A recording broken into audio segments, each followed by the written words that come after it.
Welcome to The Cauldron. We're serving up our thoughts about neurodivergent life, business ownership, and ADHD-friendly systems. Let's see what's bubbling today. This episode is a little different. We're talking about what it's like to be married to someone building a business and someone with ADHD from Elliott's perspective. A lot of you listening are either the person building the business or you're the partner watching it happen. And I don't think we talk enough about what it's like to be the person on the other side of that. The person who didn't necessarily sign up for the weird hours or the emotional roller coaster or the fact that work bleeds into literally everything. And this one's a little scary for me because I'm asking Elliott to be honest about what this has been like for him. So the hard parts and the things that maybe I don't want to hear. But I think that honesty is important, both for the people listening who are partners trying to understand what they signed up for, and for those of us building businesses who maybe need to hear what we're not seeing. Elliott and I got together in 2012. I wasn't diagnosed with ADHD or autism until years later, and I was not running my own business for most of our relationship either. So he technically didn't sign up for any of this. And yet, here we are. So let's talk about it. Elliott. As per usual, I was unaware of the prompt for today. So hearing the intro is like... Surprise. Okay. Surprise, surprise. Where do you want me to... What? I have some questions that I could ask you. Wait, can I ask a question first? Yeah. Why here? Why this? Why now? For those that don't know, this isn't really a conversation that we've had. No, it isn't. So let me be very honest. I was talking to my therapist. Okay. And she was like, you should do a podcast. And then on the third episode... You should really ask him throw him for a loop. The hard questions. Yes. No, I was just talking to her this past week because something that we have been... Okay, there's lots of backstory that I might edit out. Remember when I had that somatic session with Jenna? Yeah. I had a session with a somatic channeler. And she talked a lot about how my voice and my throat were very energetically blocked. Mm-hmm. And she was like, you need to work on expressing yourself. You need to work on using your voice. I've been trying to sing a little bit more. When I got back on my Instagram stories and started posting on my Instagram stories a lot, two things happened. One, I got that note from Madison that said, you should start a podcast. Mm-hmm. And, well, this wasn't my stories, but on Discord, I had sent a voice note to someone who was struggling with a little bit of encouragement, but I sent it to the whole group chat thinking that maybe someone else could benefit from hearing it as well. And someone said, you should post these to YouTube. You should post these voice record. You should record more of these and post them to YouTube. So I started doing that, and that's where Hear It From a Mom came from. And that has taken off a bit. And so I'm using my voice in these ways. And so I was talking to my therapist about it. When I told her about Hear It From a Mom, and then I told her about starting this podcast, and I said, and it's been a really good opportunity for us to have conversations that aren't hey, what are we doing with the kids this week? Hey, what are the logistics of our schedule this week? Yeah.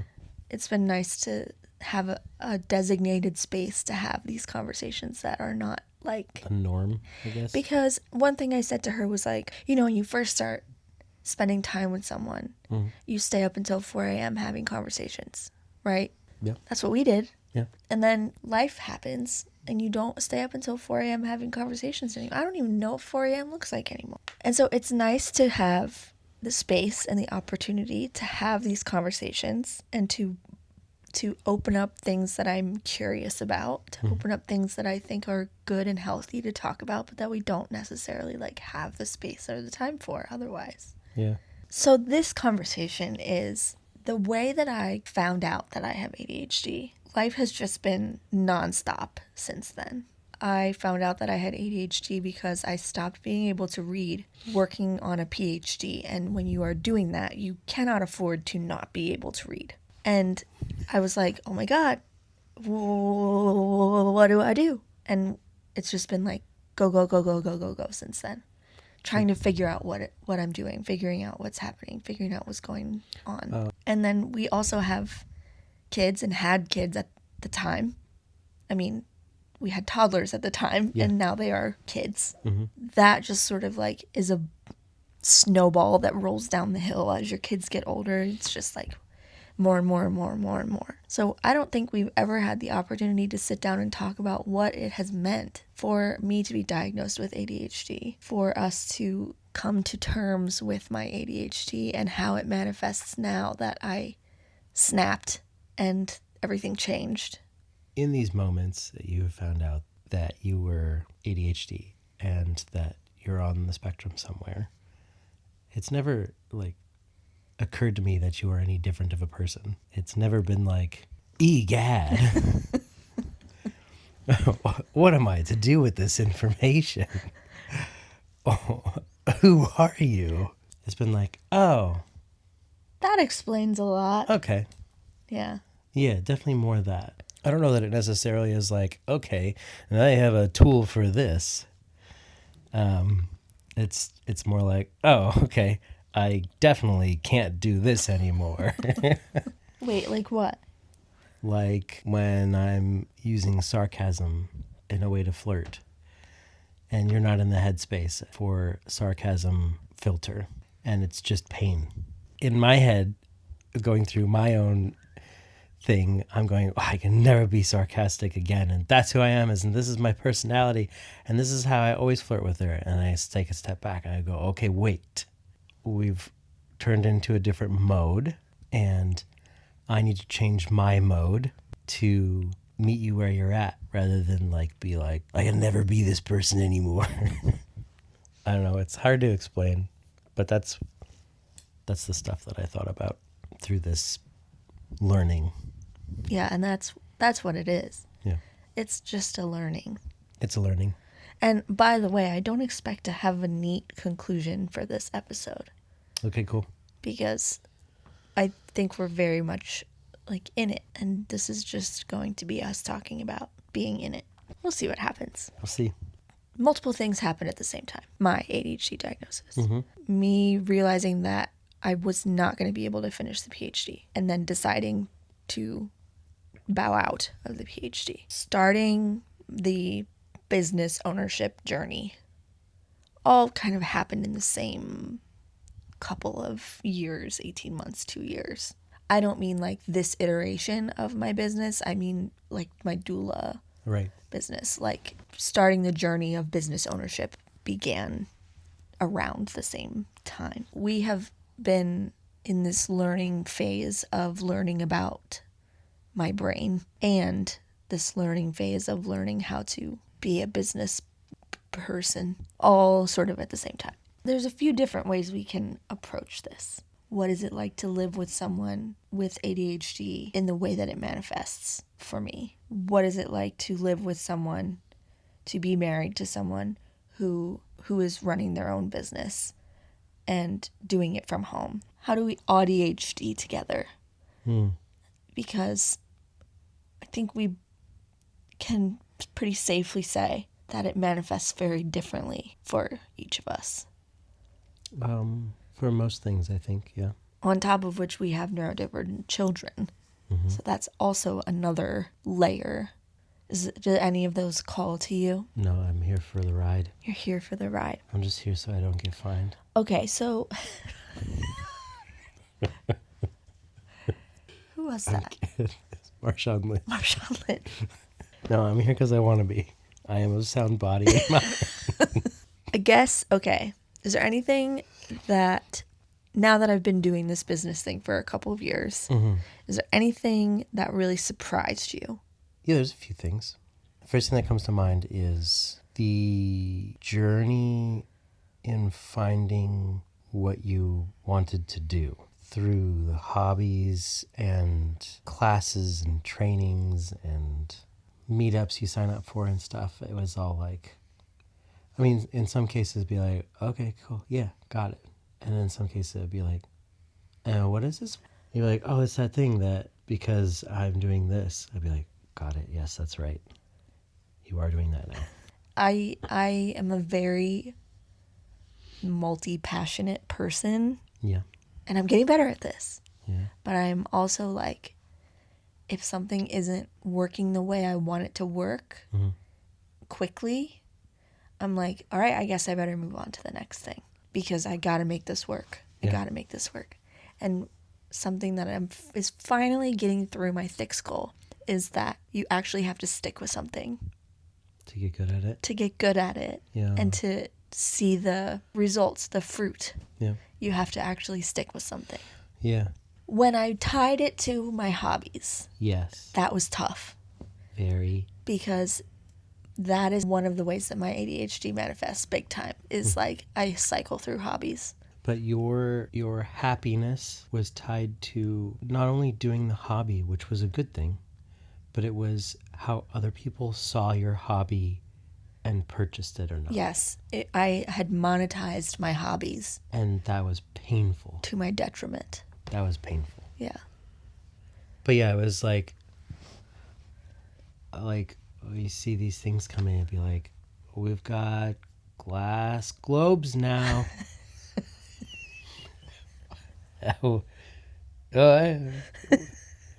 We've got what is a circuit? A cricket? What is this? I forgot about the cricket. And you're like, I have a plan. And I did. Yeah. I did have a plan. And probably some of those things, if I had stuck with it and kept doing them and kept doing them and kept doing them, eventually it would have made some money. No, sure. Would I have continued enjoying those things? I don't know, in that capacity, I don't think it was. No, because I am I'm a serial hobbyist, and that is part of who I am.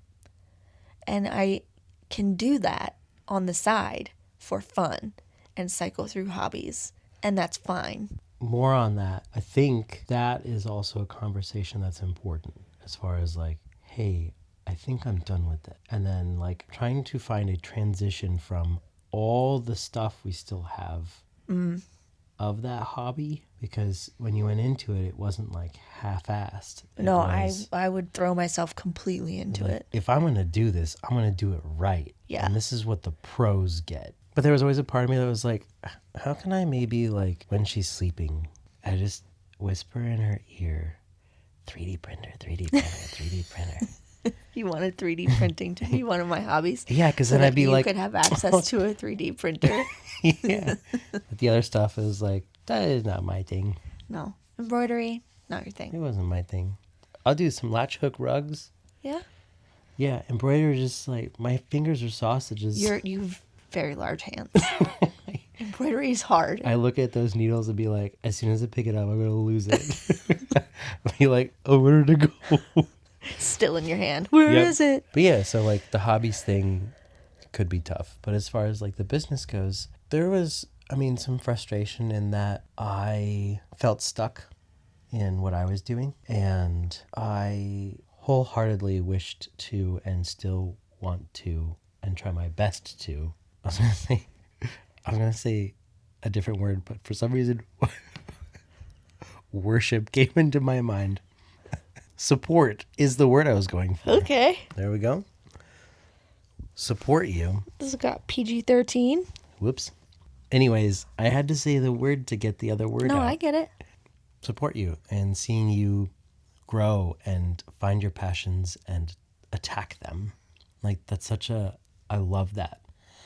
And it was such a, I want to do that thing too, you know? But like all these things that all these other people are finding out about you through your business are things that I already know that I tell all my circles about, right? Your tenacity for others' rights and you going to bat for literally anybody and equity and inclusion and your fierce way of standing up for the person right in front of you when like you see them at a low point and something clicks in your brain that's like, you don't deserve to be at a low point. And here's why.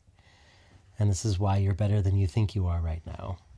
And this is why you need to get out of your head because you deserve the good things and all these things. And I'm watching that, I'm like, ah, man, one of these days you're going to be going off on this. I'm going to get a mirror. I'm going to get you. I think that's the hardest part. One of the hardest parts is like you have these great things and you're genuinely saying these genuine things to these people, but you don't always see it for yourself, and that's a hard part. But yeah, that's what I see. Thank you. That was very kind. Part 2, the hard parts. Okay. The hard parts of being the partner of someone with their own business, and I think particularly a neurodivergent someone with their own business, because we tend, like you said, we tend to like attack things, and I go all in on things, and I hyperfixate. So weird hours, which I've been trying really hard to not be working all the time. So yeah, on that, I think your brain kind of goes, it's not working. I'm just helping this person. It's not working. I like doing this. It's not working because I'm excited for what happens at the end. Yeah. And so it ends up being an 8, 9, 10 hour day where you're like, I work at home, so I get to make up my own hours and still work 7 days a week. I am trying to be more conscious of like, so for example, Hit me. I know that you and the kids love One Piece. Y'all. You love to watch One Piece. It does not hold me in my interest the same way that it holds yours and the kids. Maybe because I've already been there for those episodes. Yeah. I know that while you guys are watching that, if I have more stuff I can do, I'm like, well, they're watching it. It's not like I'm Like missing anything? Or... Yeah. Okay. It's not like I'm missing any deep conversations that we're having with the kids or whatever. Okay. Because everybody's watching One Piece. So then I feel okay pulling out my phone or pulling out my laptop. And working. And working more. Right.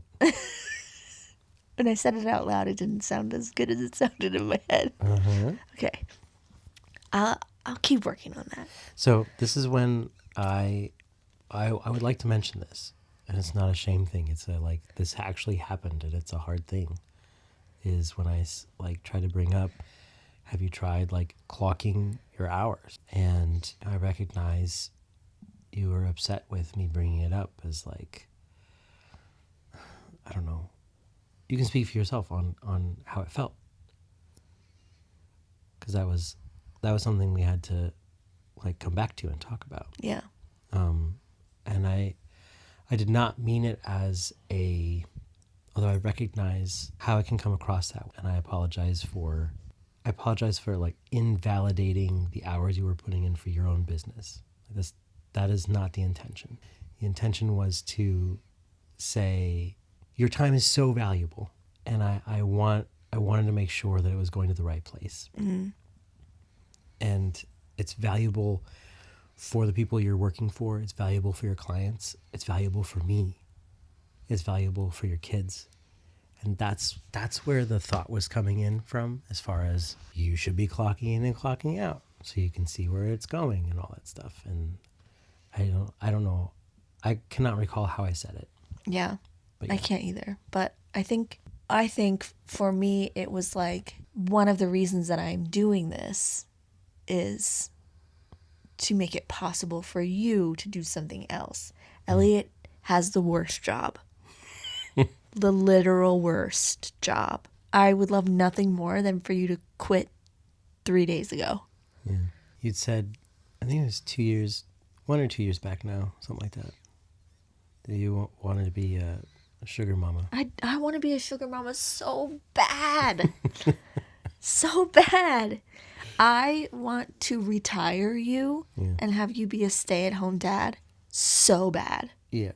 And so for me, when you said, "Hey, you're working a lot of hours," I was like, "Of course I'm working a lot of hours. I'm trying for you to work a lot of hours so that I can get us there Yeah. to where you can be a sugar baby, I'm just a baby. just a baby." And so that did sting Yeah. when you said that, because I was like, "Don't you see that I'm doing this for you?" But then I thought about it, and I was like, "Okay, you know what? You have a point. You meet halfway. Meet halfway." Because I was working all the time. Yeah. I really do think that I'm doing better now, and I've been more conscious of it. Yeah. Not 100%, and part of that is also because yes, I work a work day, but because of my ADHD, sometimes there's like chunks during the day where I'm not doing the thing that I should be doing. So then the end of the day is like, oh crap, I gotta. And I recognize that the hard part too is that you've got, because you work at home, kids, something interrupts or Yeah. someone needs you. As soon as the or- kids get home from school, my productivity is sliced in half. Yeah. So Makes sense. yeah, But yeah. But I see your consciousness of it, because you also during a business day will say, hey, I've got a break between blank and blank, and if it's long enough, like, hey, maybe we can grab a coffee, or like, and then I'm up here like, grab a coffee mid work day. it could be like that every day if you would Yeah. quit your job Yeah. Someday. someday, hopefully soon. Someday. Sometimes I want to be. Sometimes you're working and I come downstairs and I'm like, ooh, want to go on a date? Ooh. And I'm like, yeah, I would love nothing more than to go on a date. However, I have 4 meetings in a row starting 10 minutes from now. that's not my work bleeding into things. That's No, me no. having a normal work day. And that is you needing to do what you need to do, Yeah, and me pouting. pouting. Okay, part 3, Okay. the good parts. Okay. What is better than you expected? It's going to get kind of sappy. Go ahead. When you realize your worth. And sometimes I hate that it's connected to what you're doing. It's not always. But when, I get a call or I get a text message or I come home and you're like, guess what happened? And you tell me of, a couple wins that were like, you were either worried about or it came up naturally. And I'm just proud of you. And it's really cool to see those things happen and for you to see those things for yourself. Because, I end up seeing it all. I see the low points and I see the question of like, and this is everybody with a business, everybody who doesn't have a business. It's like, why am I doing this? What the heck? Like, why? How am I supposed to keep doing this? But when you don't give up and you keep going, you persevere and you see the thing happen, and I get to see that. That's just fucking cool. Oh, rated R. Okay, what have you learned about yourself through all this? Ooh, nothing. Next.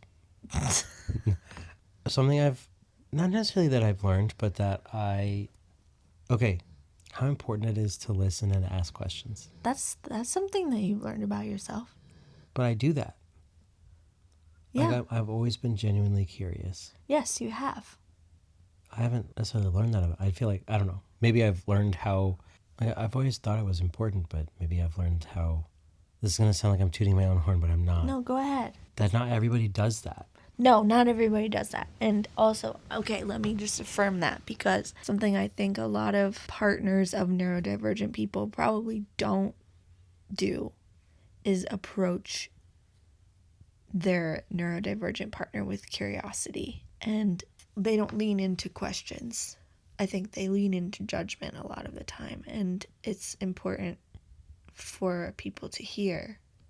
I think that if you lead with curiosity, because people with ADHD especially it's so easy for us to feel shame when someone that we love and respect and admire leads with judgment. It's like that shame just like floods, it's instant, immediate. yeah. And whereas if you come at it like, I'm asking a question, I want to know, I'm curious about this, it is so much more Empower. yeah, it is empowering. This isn't something that's wrong with me necessarily. Yeah. Maybe it's something that I need to do differently, but it's not something that's inherently wrong with me. Yeah. I guess what I've learned about myself is that I have the power to affect change in your day just by asking questions and listening, if that makes sense. Mm-hmm. Yeah. Genuine curiosity. That's good. Next question. Okay. Would you do it again? Ask questions? No. Marry me. Yeah. Okay. Part 4. Advice. You have some for me? No, I'm asking for some. Okay. On behalf of the partners who love someone with ADHD who are trying to make a business work, is there anything you wish you had known at the beginning that you would tell someone? I think there's 2 things Okay. that I would say. Okay. 1, something I knew but it's an important reminder, is patience. Patience for yourself and your thoughts and feelings about how things are going, because there were portions of this journey where I felt jealous in wanting to find things out for myself. Selfish in wanting to take time away from you trying to figure out your business stuff, because I wanted it for me, not your business stuff. I wanted you for me. So patience in all of that. Number 2, communication. In easy parts, like the first questions that pop up for you, I wish I would have gone down a couple layers and not been afraid to just ask the questions. I think there was a part of me that was, no, I don't think, I know. There was a part of me that was worried about asking certain questions because I didn't want you, I don't know if it's ADHD or what, but I was worried about me asking you the question that you were going to misinterpret it, turn it into something else, and it was going to negatively impact what you were trying to do. And so it was easier for me to say, it's not important. Okay. Patience and compassion. Communication. Communication is what I meant to say. Compassion is really important, but the thing that I wish I knew is the communication, because I wanted to be more a part of what you were doing. And I was afraid of asking maybe the wrong questions or questioning some of the things that you wanted to do, because I didn't necessarily think it was a good fit, but it was something that you wanted to move forward with. And I was like, well, okay, I guess we'll see where it goes. There was an opportunity for me to ask in such a way that I could also be part of what you were building. And I think I was still in some ways, but I wanted more of that. I wanted to support you more in what you're doing rather than on the outside of what you're doing. Is there anything that helps you when things get difficult? Video games. Video games. Okay, well that's important though, no? Leaning into your own hobbies and the things that you enjoy. Yeah. But I also think that one thing that you have done, I'm a big reader. I've become one. And you have become one. And part of that, I think, was because you wanted to share that with me. It's because it started out with us reading a book together. And then you read The Night and the Moth. Because you wanted to read something like what I was reading. Yeah. And then When the Moon Hatched, you read that. And then you started Dungeon Crawler Carl. And I'm not into Dungeon Crawler, Carl, but you found that and really are enjoying it. Mm-hmm. We also connect because we're both reading. Finding your own way to enjoy the things that your partner is enjoying too. Mm-hmm. I like reading next to you while you read. Okay, last question, and it's the hardest one. This is important because I'm not the only one that needs the answer. Okay. What do you need from me that I maybe don't always give? Whether it's because of my neurodivergence or because I'm preoccupied with other things or whatever. So 2 words pop into my head. Communication is one of them. I say that because I know that there were times where you were afraid to give me everything that's been going on. I don't think it was coming from a place of not trusting, but it was a place of fear of like the worst case scenario maybe for me or something like that. Yeah, or I think a lot of it was also a fear of feeling shame. Yeah, or I know that you also said, I haven't said this because once I put it out there, I have to work on it, or it has to be real or whatever. And so the fear of failure. Yeah. And I wished every time that you would just say it. You would just tell me so I could be part of it and maybe have 2 words to say that like ignited that thing in you, right?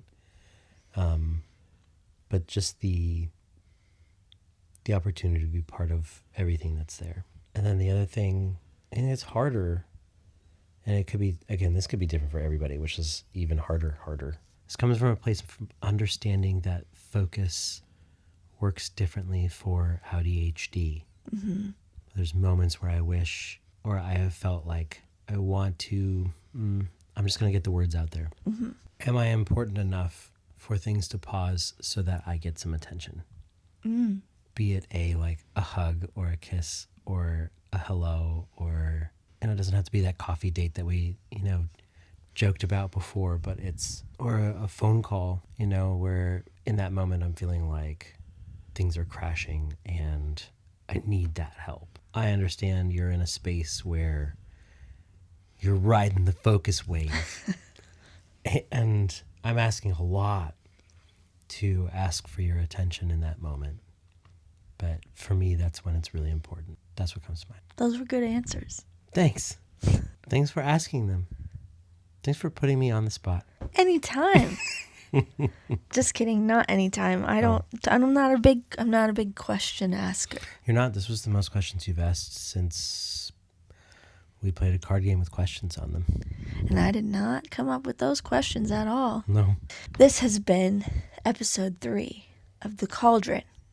Serving up business pasta and potions and relationship observations. Oh, okay. You're going to add on to that every time? No, I'll forget. No.